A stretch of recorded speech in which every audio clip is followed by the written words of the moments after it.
Arrancamos en otro bloque de la Resistencia. Comentanos, Rami, con qué Sí, continuamos. sí, sí, sí. De nuevo lo mismo, la deuda mundial, vamos a hablar un poco y el panorama sombrío en España, en este caso, uno de los países más endeudados, eh, junto con Grecia, por ejemplo, y los más perjudicados en Europa. En lo que tiene que ver en estos dos puntos, principalmente vamos a hablar, por ejemplo, al principio de lo que es la deuda pública. Vamos a tomar un concepto simple para que se entienda. La deuda pública de un país lo que representa es la deuda de todo un conjunto de las administraciones públicas. Y como cuando un Estado llega a ese déficit público por haber gastado más de lo que se ha ingresado, va a necesitar, básicamente, como todos sabemos, una fuente de financiación. Para ello lo que hacen es utilizar la emisión de activos financieros, como también lo hemos hablado, como la emisión de títulos de deuda, letras del tesoro, bonos, entre otros. En este caso también hemos hecho un análisis en otros momentos acerca de lo que es el tipo de interés que van a generar estas emisiones. Dependerá eso de la confianza de los mercados respecto a que el Estado va a devolver en el futuro ese dinero, claramente. Para lo cual existen, por ejemplo, las agencias que ya sabemos establecen ratings de pago en relación a la calidad crediticia que tengan estas emisiones.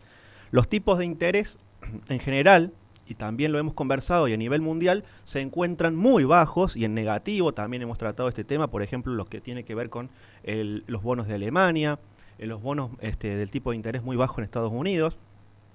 Lo que hace que esto amortigüe esa pesada deuda en la mayoría de estos países. Y en el caso de España, por ejemplo, como dijimos, desde 2019 y junto con Grecia, otro país muy complicado en este sentido, son los países donde más ha crecido esta deuda, tanto pública como privada.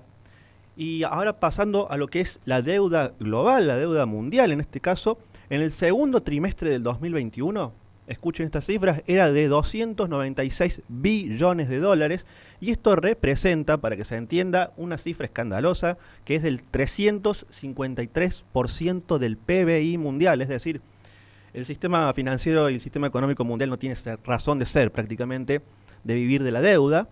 El PBI, que lo que expresa, para que se entienda claramente, es el valor monetario de la producción de bienes y servicios de demanda final de un país o región durante un periodo determinado.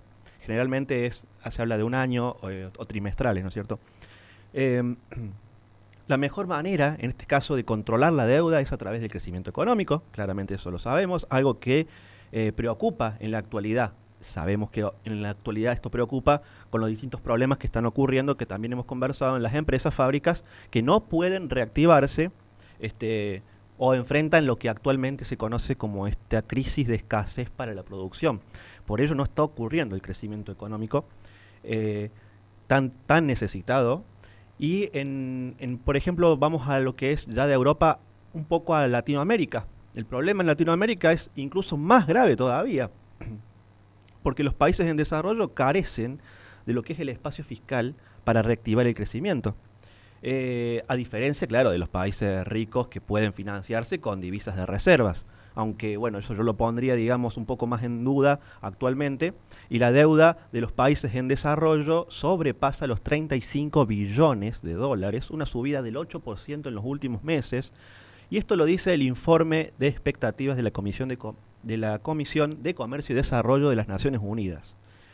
En el caso de España, volviendo ahora a Europa, se alcanzó el máximo histórico de deuda pública en el segundo trimestre de 2021 a los 1.4 billones de euros, que es, ¿saben cuánto es? Representa esto, representa el 120,2% del PBI español total. Es decir, hay un desfasaje total en la deuda.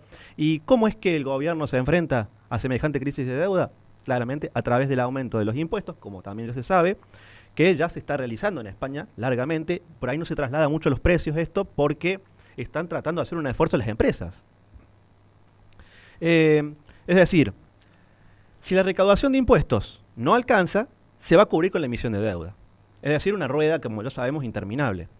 Las medidas ficticias, estas abstractas, porque no significan recuperación, al ser imposible el pago futuro, tanto a mediano o largo plazo. El FMI, casi en un sentido cómico, diría yo, y como una tomada de pelo a la gente, dice que España no va a volver a crecer, no va a llegar a esos niveles previos a la crisis sanitaria en términos de deuda pública y déficit presupuestario, al menos hasta el año 2026, a lo cual yo digo, es que ¿están haciendo algo positivo para sanear las cuentas? Digo, para tener esa perspectiva a 2026. Claramente parece que no. ¿Por qué?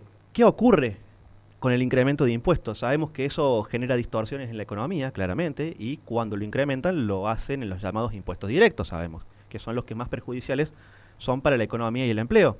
Pero peor aún, ahora al estar acompañado de una inflación que es galopante para mí, a mi punto de ver, que a su vez disminuye el poder adquisitivo de las personas. O sea, hay una combinación de factores bastante importante. La deuda de España, repartida por habitante, para que se tenga en cuenta este punto también, y se tenga una perspectiva de lo que ocurre, supone unos 30.000 euros por cada español, lo que equivale a la renta media de los hogares del año 2020, aumentando en 5.471 euros desde que gobierna, por ejemplo, el socialismo izquierdista, con Pedro Sánchez a la cabeza. Los políticos, ya sea en España o en gran parte del mundo, se la pasan haciendo esto, que es aumentando el gasto público, esto ya lo conocemos, haciéndonos ver a los ciudadanos siempre que lo hacen para darnos servicios, y lo hacen ver claramente. Cuando en realidad lo que están haciendo con el sistema económico del que ellos son cómplices es poner en riesgo el presente y el futuro de las naciones, siendo siempre ellos y sus amigos, megaempresarios, multimillonarios, monopolistas, quienes se quedan con todo el pastel. El sistema de pensiones, por ejemplo, y de jubilaciones, algo que sí es realmente vital, es necesario, dejarán de tener esa viabilidad y nos dicen actualmente que ello significa y que es un gasto. Es decir, tanto pensiones como jubilaciones representan un gasto. Me pregunto qué clase de bomba de destrucción están formando si los combinamos con la escasez general de bienes, el colapso de las cadenas de suministro y los incrementos disparados de la energía, como se está viendo que ocurre principalmente en Europa. Una cosa es lograr una economía sostenible y otra cosa muy diferente es tener una economía que es sostenida artificialmente. Y lo que actualmente se plantea casi a nivel mundial es un ajuste brutal, que terminará por hacer perderlo todo y quedemos sin nada, claramente, con un cambio del sistema económico global que será tiránico, con el control total desde los bancos centrales, y una vez más, los creadores y herederos de las teorías económicas y el sistema actual dirán que la culpa es nuestra, que significamos un gasto, y como el problema que nos atribuyen también con respecto al cambio climático.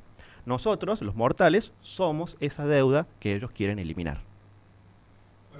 Sí, rápidamente, para no extender tanto, un par de datos de color, digamos, en este contexto que muy bien desarrolló Ramiro, tengamos en cuenta las últimas noticias que involucran particularmente a España. Se ha cumplido el Congreso número 40 de lo que es el Partido Socialista de allá de los españoles. Pedro Sánchez a la cabeza promueve derogar toda reforma laboral, claramente que no están dadas las condiciones para generar mejores puestos de trabajo en España. Lejos el gobierno de fomentarlo, lo impide, pero con una particularidad. Ahora también promueve abolir la prostitución. Es como un gobierno que está haciendo malabares, básicamente, queriendo quedar bien con el feminismo, queriendo quedar bien con los socialistas, queriendo quedar bien con el globalismo ecologista. De repente están en este meollo. A su vez, y esto disparó la crítica a la oposición, también ha prometido en las últimas horas, ha trascendido, que ha promovido lo que los medios internacionales llaman el bono kirchnerista, que es darle 400 euros a cada joven español que cumple 18 años para fomentar el consumo de cultura. Fomento el consumo de cultura, sí. Fomento de cierta masa de votantes, hoy que está tan en moda buscar el voto joven. Así que quería acotar estos datos de color para decir un gobierno inviable, siendo inviable, haciendo malabares. Haciendo malabares en pleno diciendo globalismo. Que la Agenda 2030 es su agenda también, ¿no? Además que se han plegado, como ya desarrollé, con lo que es particularmente el gobierno de España, fue arquetipo de cómo implementar la obligatoriedad del consumo de carnes sintéticas y los menús veganos en pos de favorecer a ciertos metas capitales. Le recordamos a la gente que este programa se transmite todos los lunes de 18 a 21 por Play FM en Córdoba, Carlos Paz, Tucumán y San Fernando del Valle de Catamarca. Posteriormente suben los videos al canal de YouTube de La Resistencia, donde en la descripción de los videos tienen nuestras redes sociales para que se comuniquen con nosotros en caso de que quieran colaborar con este espacio. Vamos a un corte y enseguida volvemos con más Resistencia.